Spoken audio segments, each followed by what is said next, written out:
While Call of Duty has been busy over on X, begging for the players to come back with everything they have, Battlefield Studios has been cooking with Battlefield 6, breaking player records and overall just been a roaring success amongst the gaming community. But as we all know, nothing is perfect, and at some point the honeymoon phase starts fading out and the issues that you might miss at first glance starts to appear. If you're new here, you will quickly find out that we like to get straight to the point as fast as possible.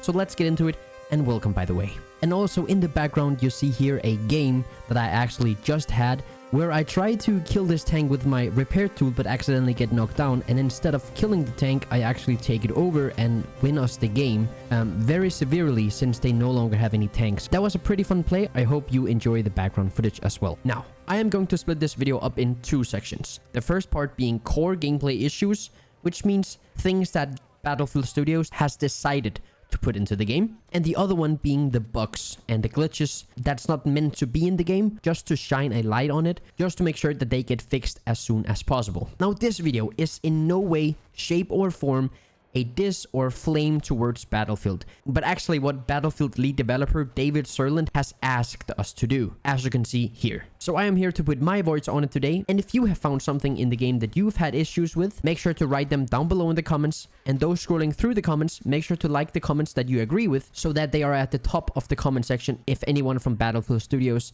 sees this video. Now, I will be honest, I basically just got a long list of things I want to go over, and I don't really have a script, so bear with me if I'm not streamlined in my speech as I usually am. Now, starting off with the core gameplay, we have bloom. Bloom is just when your bullet spread is just random and unpredictable, which means your bullet doesn't go where your reticle is pointing, as opposed to recoil, where the bullet still goes where the reticle is pointing, but recoil just makes the reticle go all over the place. Does that make sense? I hope that makes sense. This has always been in Battlefield, and it's kind of a trademark for Battlefield to have bloom in their game, because otherwise the weapons become a very laser weapon-ish and more like Call of Duty weapons, and obviously we do not want that in Battlefield. Now, the problem arises because there's a little bit too much bloom. In one of my recent videos, someone commented that the bloom should go completely, and I did not agree with that at all. At the time, I had thought that bloom was fine as it is, but as I've been playing more, I've started to realize and actually notice this effect more and more. And I think I just really wasn't that affected by it in the start. I think I got really lucky. Most of my games was very high kill games, maybe 40 kills and 3 to 5 deaths. And all that gameplay felt super good for me. So I don't know, maybe I just got lucky. I don't really have an answer for that. It felt super good in the beginning. Now, after 30 hours of gameplay, I have started to realize some issues with it,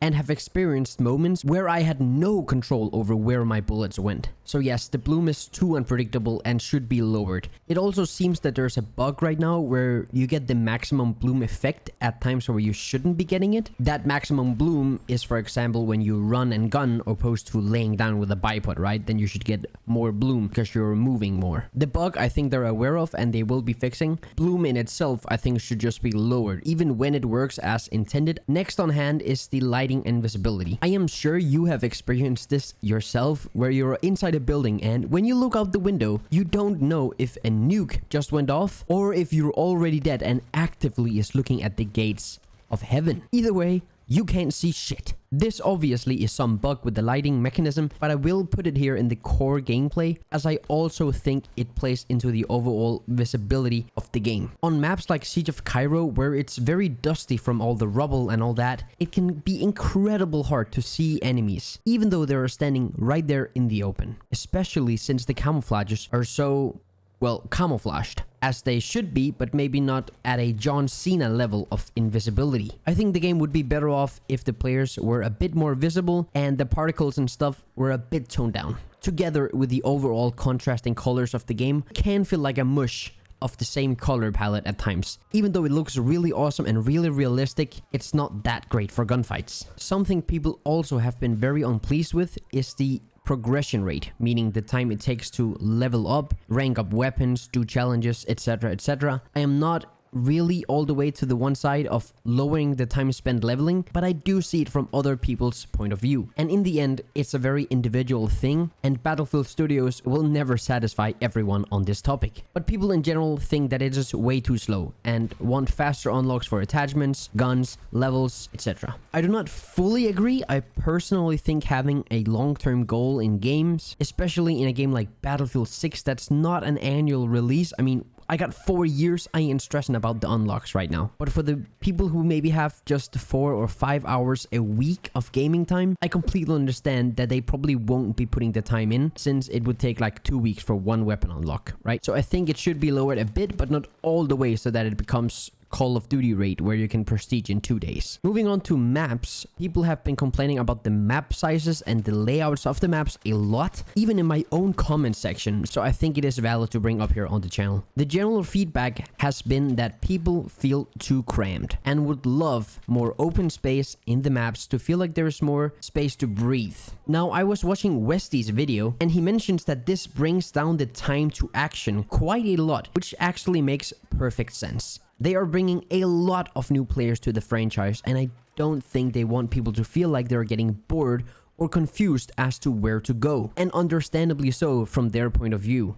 But from our point of view as the player base, it's kind of odd if you think about the massive and really cool maps we had in Battlefield 3 and Battlefield 4 that were all so unique and big and just felt so immersive. And now just having a few maps and them all being a bit modernized, I'd say. I just really miss the uniqueness of the maps personally. The maps we have now are very stereotypical. Siege of Cairo is exactly what I imagine when I think Egypt village in war. They're not something that I'll remember in 7 or 8 years after the game dropped. Like I do with Nosha Canals, Siege of Shanghai, Golmud Railway, Gulf of Oman, Dragon Pass, Kayasa Railroad, Sabaland Pipeline, Grand Bazaar. I mean, I could go on. I was like 13 when I played these maps, and I'm 24 now, and I remember them deeply still. These maps are ingrained into my brain, even though I was a kid when I played them. But I don't think any of these maps we have now will have the same influence on me or honestly anyone else. Personally, I think they need more soul than they need size. I just think they need that uniqueness to feel like a cool map and to remember the map by. But again, that's my take. I do have an extra side note on this, which also again is a very personal note. I would love to see a map that is not just in broad daylight, like a nighttime or an evening time map, or even a morning map, like something where it's just it has like a little different lighting, you know, something either darker or at least a little dimmed. I always feel like those maps have great atmosphere, but I know that many people hate those maps, so again, individual preference. Now, earlier today, I had an annoying experience while trying to get into a game to fly some helicopter or some jets. As you know, only select map has air vehicles, so I used a custom search to find matches on those maps. But every time the match was over, it would just give me a random map again and not take my filters at all into consideration. Another incredibly annoying side effect of not having a goddamn server browser. I don't understand why they won't just give us the server browser that we've been begging for. Because then I'd just be able to find a server that had those maps in the rotation, and then that problem would never be a thing. But why don't you just play in Portal? Because I don't want to play jets on 30 tick servers with 100 ping. That is not exactly pleasant. There needs to be a proper filtering system for these types of matchmaking, especially when they won't give us the server browser. I do not want to be forced into a map I do not want to play. Now, talking about the vehicles, the anti-air in this game is way too strong. I mean, way too strong. If I am lucky enough to get into a game that has air vehicles, and then lucky enough to be one of the people who get an air vehicle, I will most likely only survive one trip through the map. Because if I am not getting blasted by the other team's air vehicles, then I'm probably getting insta-locked on by an anti-air tank. But it's fine, I'll just flare and I'll fly to safety. Sorry, no can do. There's also an anti-air cannon on the side of the map, but fright not, I evaded that one as well. Well, too bad. There is 16 engineers and they all have 3 stingers each that reloads in 0.3 seconds. So you have once again been insta-locked on, and then I'm dead. And I'll sit there in the deploy screen for another 5 minutes just to do it all over again. In my opinion, This entire thing, this entire anti-air needs a complete overhaul, a complete rework. I would like to see the Jet's minigun have a little bit less damage as well. I feel like I'm just melting people instantly. Both of these types of jets also have bombs they can drop, which I find a little bit weird, to be honest. I feel like only the slower ones should have a bomb. But moving on to gadgets, specifically the engineer gadgets, the launchers I think should be nerfed so that they only have 2 shots instead of 3 shots. And their stinger needs either slower reload or slower lock-on time, because it is way too overpowered. It's fun to use, but it's not fun to be against. And we also have mines on the engineer class, which I think you can have like 10 mines or something down at the same time, which is completely ridiculous. That needs to be put down to like 4 or 5 maximum, in my opinion. They are everywhere, especially on Iberian offensive. Like,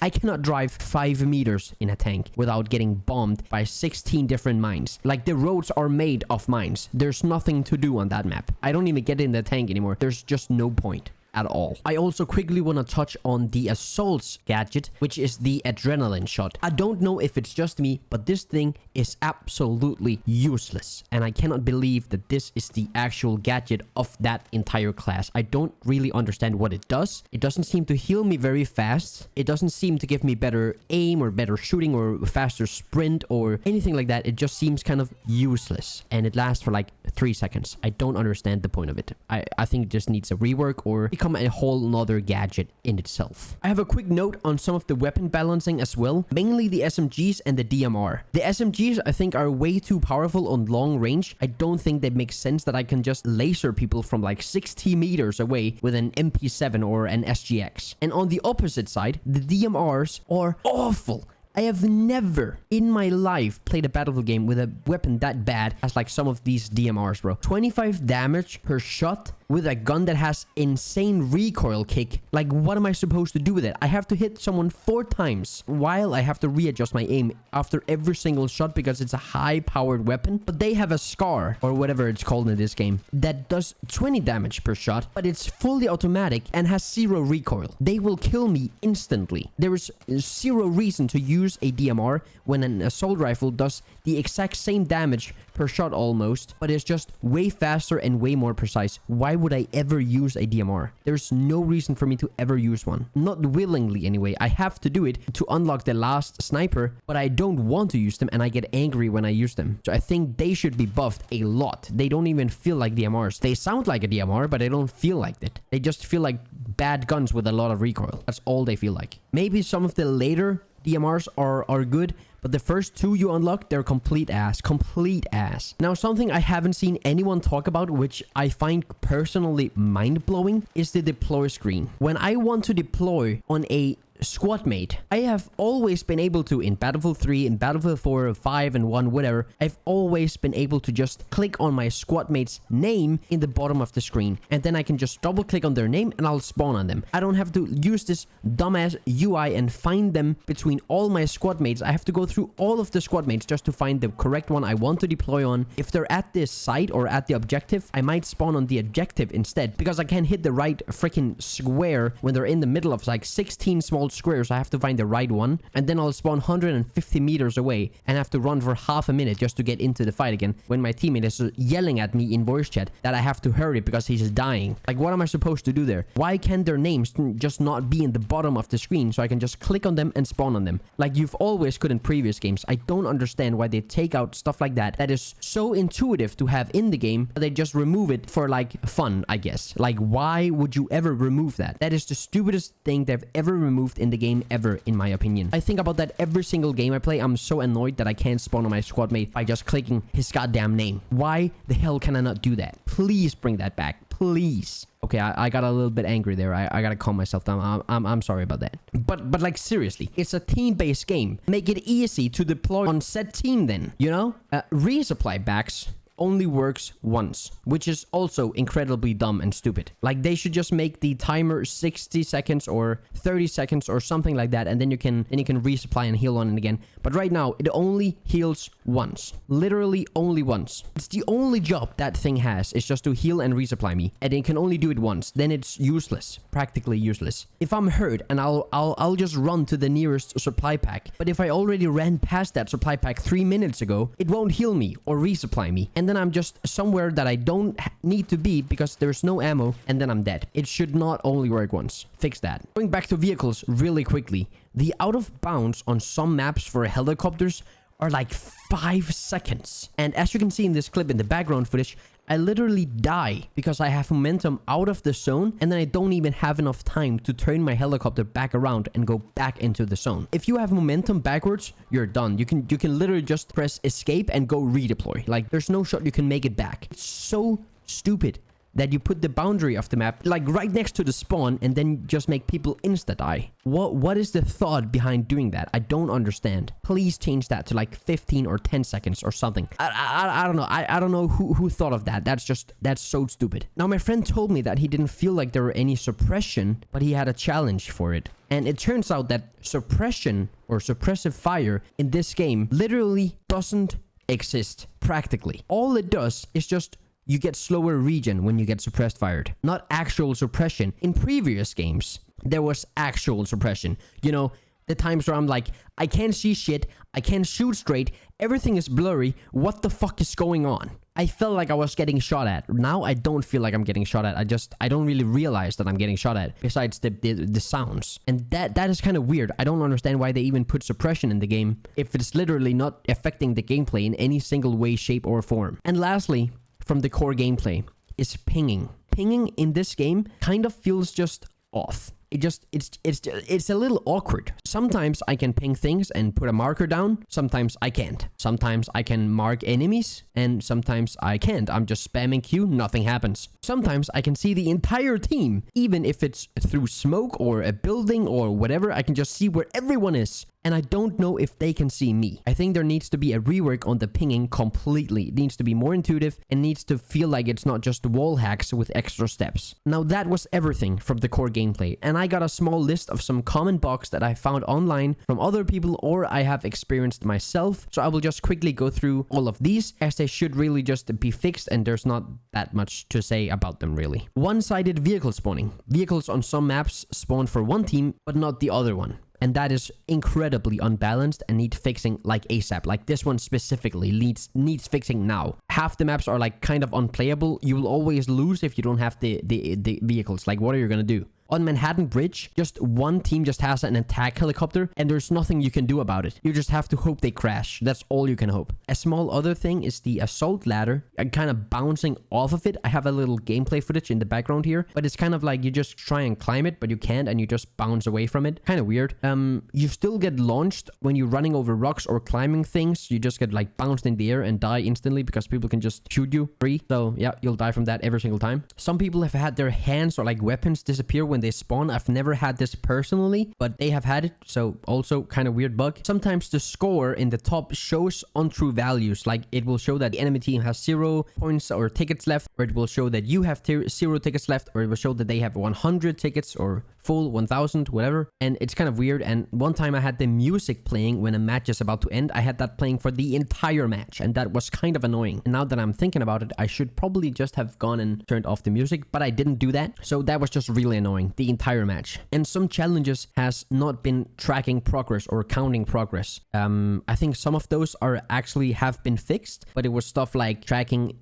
heal or resupply squad mates on objectives or getting road kills or something like that. Some of those didn't track properly, but I'm pretty sure they are a fix now. And I'm sure that there is plenty more stuff that needs fixing, but I do need your help finding all of it. So make sure to go post your findings in the comments below so we can get the word out there. Now, shortly, some things I want to say regarding the channel and you guys. Thank you so much for the incredible positivity around these Battlefield videos. It is super heartwarming to see you guys support the channel this much, and I hope that you will have the same energy towards the Arc Raiders content that I am planning to post when that game drops, since I'm also super excited for Arc Raiders. I also want to say quickly that we recently hit 33,000 subscribers, which is mind-blowing. By the way, that is beyond my wildest dreams. I mean, I started this channel 3 months ago. 3 months and we are 33,000 subscribers. That's 11,000 subscribers per month. That's actually insane. Now, those statistics has slowed down a lot. So right now, my goal for this year is 40,000 subscribers. So if you want to support the channel and if you want to help me out, make sure to go hit the subscribe button. And thank you so much for watching. And I hope I will see you all very, very soon.